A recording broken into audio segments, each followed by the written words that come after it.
नमस्कार। हम RBSC syllabus कक्षा 5 की एनवायरनमेंट की बुक पढ़ रहे हैं और आज का हमारा पाठ है 8 जीव जंतुओं की निराली दुनिया। हमारे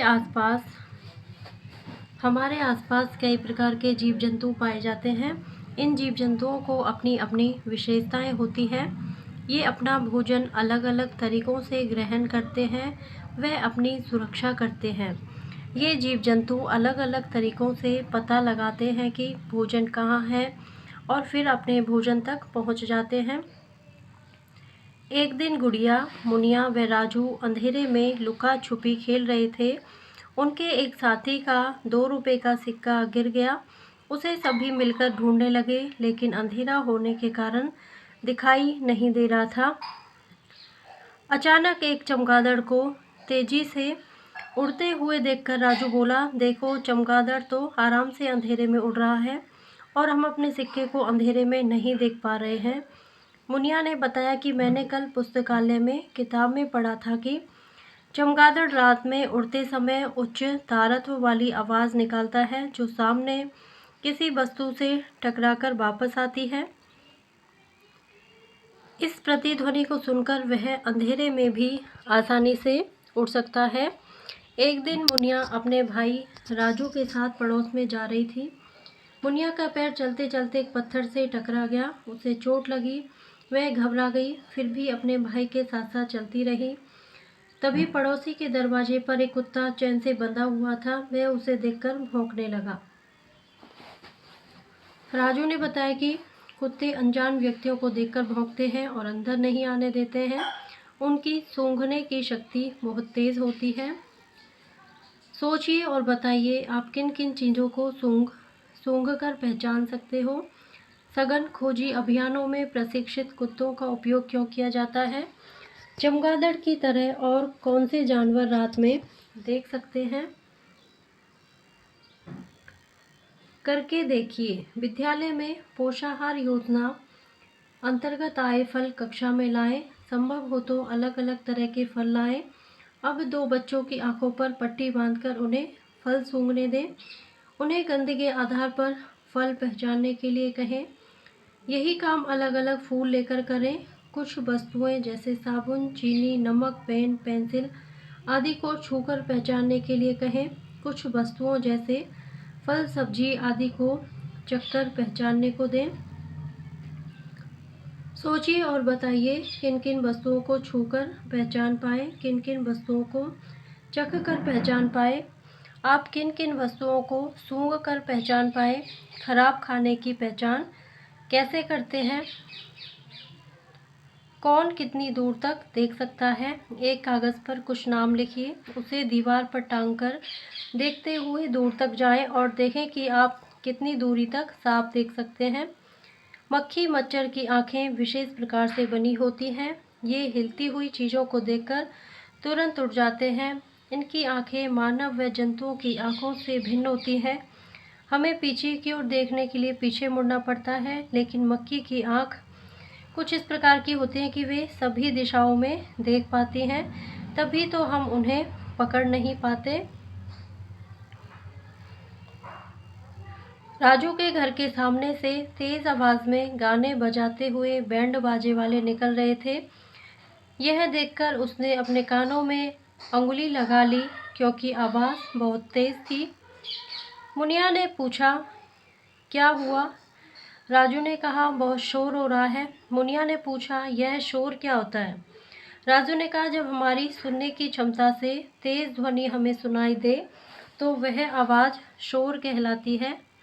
सोचिए और बताइए, आपने शोर होते कहाँ कहाँ सुना है? शोर से हमें क्या क्या परेशानी होती है? हमें शोर क्यों नहीं करना चाहिए? आपने देखा होगा कि कुत्ता हल्की सी आहट पर चौकन्ना हो जाता है। अलग अलग प्रकार के जीवों में सुनने की क्षमता भिन्न होती है।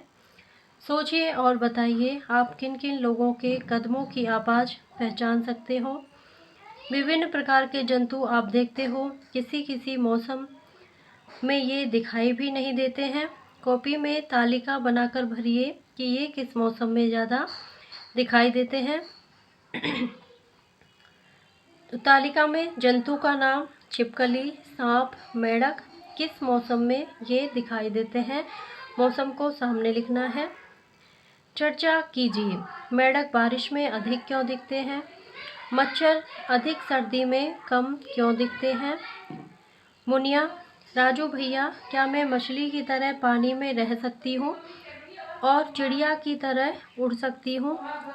राजू, मुनिया, सभी जीव जंतुओं की अपनी विशेषताएं होती है। मनुष्य, पक्षी, कीड़े मकोड़े आदि एक दूसरे से भिन्न होते हैं। हम स्थलीय जीव हैं, पानी में नहीं रह सकते हैं। चींटियों का नगर।